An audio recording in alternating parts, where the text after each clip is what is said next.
गीता जयंती के आज के इस पावन कार्यक्रम में मंच पर उपस्थित आज के इस समारोह के अध्यक्ष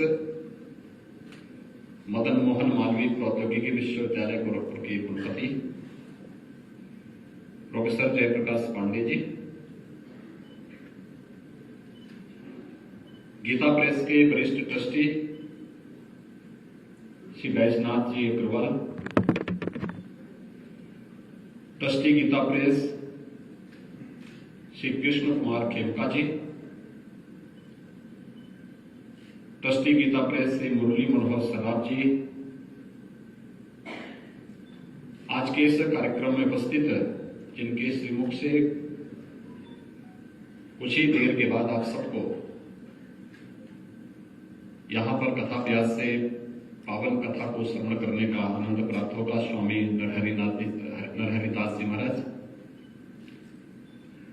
महामंडलेश्वर और काशी से पधारे पूज्य सतवा बाबा महंत संतोष दास जी महाराज, कालीबाड़ी के मोहन जी का आनंद और उनकी कथा तो आप रोज ही सुनते हैं, श्री महंत रविंद्रदास जी महाराज, गीता प्रेस के सभी ट्रस्टीगण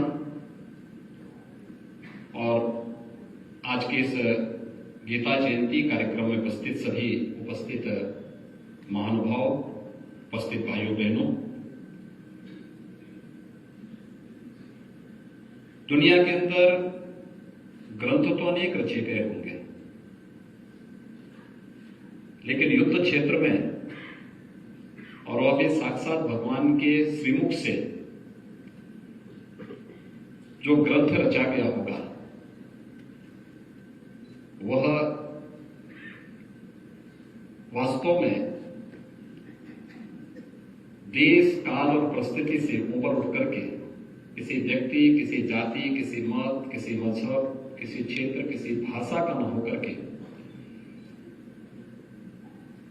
इस संपूर्ण चराचर जगत के कल्याण का मार्ग प्रशस्त करेगा ही। और गीता जयंती का आज का एक कार्यक्रम इस बात को प्रदर्शित कर रहा है।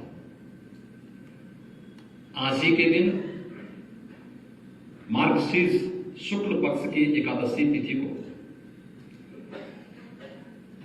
कौरव और पांडवों की सेना जब आमने सामने खड़ी थी, उस समय भगवान के श्रीमुख से जो दिव्य वाणी निकली थी, और वो दिव्य वाणी, यद्यपि ये मान्यता है कि अपनी अपनी प्रकृति के अनुरूप श्रीमद् भगवत गीता के मंत्रों को लोग अंगीकार करते हैं, उसका अर्थ निकालते हैं, उसके भाव को श्लोक में व्यक्त करते हैं, लेकिन वास्तव में अगर मानवीय जीवन की व्यवस्था को आप देखेंगे तो यह निष्काम कर्म की प्रेरणा देने वाला, व्यक्ति को अपने कर्तव्यों के प्रति आग्रही बनाने वाला एक पवित्र ग्रंथ है। सारी समस्याओं का समाधान तो इसी में हो जाता है जब हर व्यक्ति केवल अपने स्वयं के कर्तव्यों का निष्काम भाव के साथ काम करे। हमेशा द्वंद्व कब होता है? जब व्यक्ति स्वयं कार्य न करके दूसरों को प्रेरणा देने लगता है, जब कार्य जितना करता है उससे अधिक अपेक्षा करने लगता है, तो स्वाभाविक रूप से व्यक्ति ने जितना किया है उससे ज्यादा अपेक्षा करेगा तो किसी दूसरे के हक पर और डकैती डालने का काम करेगा ही करेगा। और इसीलिए भगवान ने अर्जुन के उस द्वंद्व को समाप्त करने के लिए कि जो तुम्हारा मोह है, जो तुम्हारे सामने दुविधा आई है और तुम्हारी गलतफहमी भी दूर हो जानी चाहिए कि तुम जो मानते हो कि तुम्हारे कारण से विजय मिलने वाली है या तुम्हारे कारण से कोई मारा जाने वाला है, ये तो वैसे ही मारे गए हैं भाई। तुम्हें अगर इस वह सब कुछ देखना है तो वह भी मैं तुम्हें दिखा देता हूं। लेकिन केवल मानवीय सृष्टि में व्यक्ति अपने कर्तव्यों से च्युत न होने पाए, इसके लिए सारी व्यवस्था रची गई है। और भगवान ने पहले ही युद्ध का परिणाम क्या होने वाला है अपने दिव्य दृष्टि से उन्हें सब कुछ अपने विराट स्वरूप से वह सब कुछ दर्शन दे करके अर्जुन को सब अवगत भी कराया। और अंत में संजय ने भी धृतराष्ट्र को यही बताया। जो लोग धृतराष्ट्र की तरह आंखें बंद करके हमेशा ये देखने का प्रयास, स्वार्थ में डूबे हुए हैं, जिनको ये लगता है कि उनका स्वार्थ किसी की हित से भी ज्यादा बड़ा है, उन सबको वास्तव में दिव्य दृष्टि बहुत कुछ कह देती है। और वो दिव्य दृष्टि स्वरूप में कह देती है कि वास्तव में विजय किसको प्राप्त होने वाली है, उसके बारे में पहले ही सब कुछ अवगत करा दिया।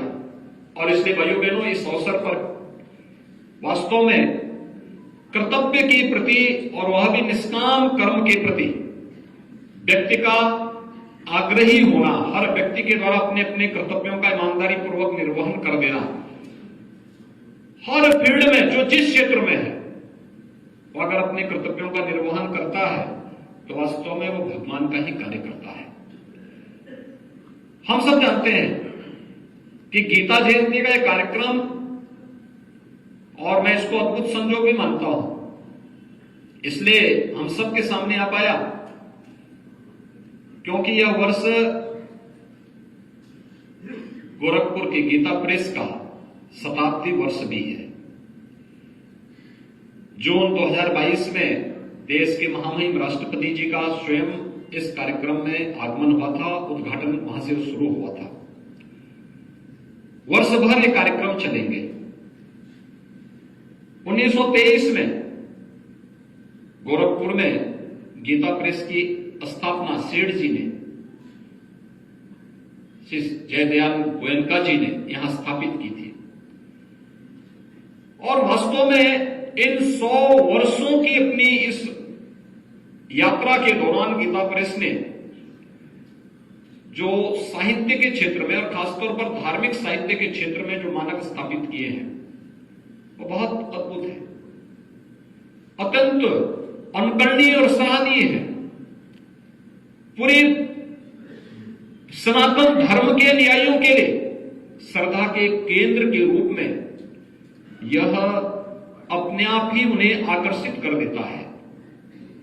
कितना पवित्र कार्य हुआ, जितना बड़ा और विराट कार्य हुआ है। धार्मिक साहित्य 100 करोड़ के आसपास छपना, अब तक छप जाना, ये अपने आप में, और मुझे लगता है अगर कहीं कोई कमी रह गई है तो शताब्दी वर्ष में इसको पूरा गीता प्रेस जरूर करे कि 100 वर्षों में 100 करोड़ से अधिक साहित्य, धार्मिक साहित्य छापना, इसको पूरा करना है। और इसको वहां तक ले जाने की दिशा में जो भी प्रयास हो सकते हैं उस दिशा में हम सबके सामूहिक प्रयास होने चाहिए। क्योंकि हर सनातन धर्मावलंबी देश के अंदर हो, दुनिया के अंदर हो, कहीं भी हो, हम लोग बातचीत करते हैं, जितने भी प्रवासी भारतीय हैं, जब उनसे चर्चा होती है तो उनका एक आकर्षण का केंद्र इस बात को लेकर के भी होता है। जब मेरी उनसे चर्चा होती है तो लोग इस बात को कहते हैं कि हम गीता प्रेस से जुड़े हुए पुस्तक पढ़ते हैं। मैं पूछता हूं कौन सी पुस्तक पढ़ते हो, तो ज्यादातर लोग कहते हैं साहब हमारे यहां कल्याण आती है। जैसे कल्याण को आदि संपादक के रूप में सर्वे भाई जी ने किस नई ऊंचाई तक पहुंचाया था। ये दिव्य पुरुष थे, मानवीय रूप में हम सबके सामने आए थे। अपने अद्भुत लेखनी के माध्यम से उन्होंने कल्याण को जो नई ऊंचाइयां दी थी, घर घर में उस समय जब साधन नहीं थे तब कल्याण पहुंच गया था। संचार के साधन नहीं थे, डाक व्यवस्था के माध्यम से घर घर पहुंच गई। और इसलिए आज जब संचार के साधन बेहतरीन हुए हैं, हम 5G में चले गए हैं, तकनीकी उत्कृष्ट व्यवस्था आ चुकी है, हमें उसके अनुरूप अपने आप को तैयार करना होगा, उसके अनुरूप आगे बढ़ना होगा। और गीता प्रेस इस दिशा में बेहतरीन प्रयास कर रहा है। ये बहुत आत्मिक संतुष्टि होती है, यह अत्यंत आनंददायी होता है। और गीता जयंती का एक कार्यक्रम हम सबके लिए इस देश से भी अत्यंत महत्वपूर्ण कार्यक्रम है। तीसरा, 5000 वर्ष पहले भगवान के श्रीमुख से कुरुक्षेत्र में आज ही के दिन ये दिव्य वाणी का प्रकटीकरण होता है। अब सोचिए, दुनिया के अंदर जितने आधुनिक सभ्यताएं हैं, 5000 साल पहले इनका अस्तित्व क्या रहा होगा? इनमें से एक भी 5000 वर्ष पुराना नहीं है। लेकिन 5000 वर्ष पहले भगवान के श्रीमुख से कुरुक्षेत्र में, और वह भी युद्ध के क्षेत्र में, युद्ध के क्षेत्र में ज्यादातर लोगों में हताशा होती है, निराशा होती है। लोग एक उस भाव से कि जो अर्जुन की स्थिति थी वह सामान्य मनुष्य की भी स्थिति होती है, लेकिन उस समय भी भगवान श्री कृष्ण अपने दिव्य वाणी के माध्यम से एक ऐसी अद्भुत वाणी को वहां पर देते हैं जो आने वाली पीढ़ी के लिए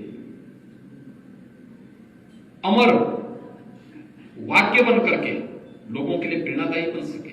और इसलिए एक सार्वभौम ग्रंथ के रूप में गीता को यह मान्यता प्राप्त हुई है। आप देखते होंगे, कोई जाति का हो, किसी मत का हो, किसी मजहब का हो, किसी क्षेत्र का हो, किसी भाषा का हो, कोई भी जिस भाव के साथ गीता को पढ़ेगा उसने उसमें उस प्रकार के अपना भाष्य रच डाला, उसने उस प्रकार से उस ग्रंथ की रचना कर डाली। और मैं फिर इस बात को कहता हूं कि व्यक्ति की अपनी प्रकृति है। सात्विक प्रकृति का व्यक्ति उसी भाव के साथ उसका अध्ययन करेगा, राजसिक प्रकृति का व्यक्ति उसी भाव के साथ उसको देखेगा, तामसिक प्रकृति के व्यक्ति को भी उसमें कुछ तत्व प्राप्त होंगे। लेकिन गीता वास्तव में एक सार्वभौम ग्रंथ है जो हर काल, हर देश, हर परिस्थिति में हम सबको शाश्वत रूप से मार्गदर्शन करता रहेगा। और उस मार्गदर्शन के योग्य हम सबको अपने आप को तैयार करना होगा। और उसमें सबसे महत्वपूर्ण बात यह कि हर क्षेत्र से जुड़ा हुआ व्यक्ति ईमानदारी से अपने कर्तव्यों का निर्वहन करने लग जाए, और वह भी अपने कर्तव्यों का मतलब, भगवान ने सकाम कर्म की बात नहीं की, निष्काम कर्म की बात की है। कर्मण्येवाधिकारस्ते मा फलेषु कदाचन के भाव के साथ। तो उस पवित्र भाव को अंगीकार करते हुए अगर हम आगे बढ़ते हैं, मुझे लगता है दुनिया के सारे की सारी समस्या का समाधान अपने आप ही होता हुआ दिखाई देगा। आज के इस अवसर पर गीता प्रेस अपनी शताब्दी वर्ष के इस कार्यक्रम के अवसर पर, यद्यपि हर वर्ष गीता जयंती का कार्यक्रम यहां पर मार्गशीर्ष शुक्ल एकादशी के अवसर पर यहां पर आयोजन होता है, और यह वर्ष शताब्दी वर्ष का गीता प्रेस का है। तो शताब्दी वर्ष के अवसर पर यह कार्यक्रम और भी अद्भुत है, उत्तम है। और इस अवसर पर आप सबको यहां पर स्वामी नरहरिदास जी की पावन कथा का आनंद लेने का अवसर भी प्राप्त होगा। मैं इस अवसर पर इस संपूर्ण कार्यक्रम के प्रति अपनी ओर से, गोरक्षपीठ की ओर से और राज्य सरकार की ओर से मंगलमय शुभकामनाएं व्यक्त करते हुए विश्वास व्यक्त करता हूं कि गीता के उपदेशों को अक्षर से अंगीकार कर पाएंगे, और उसके माध्यम से न केवल स्वयं का बल्कि मानव मात्र के कल्याण का मार्ग भी प्रशस्त करेंगे। आप सबके प्रति मेरी शुभकामनाएं। ओम शांति शांति शांति।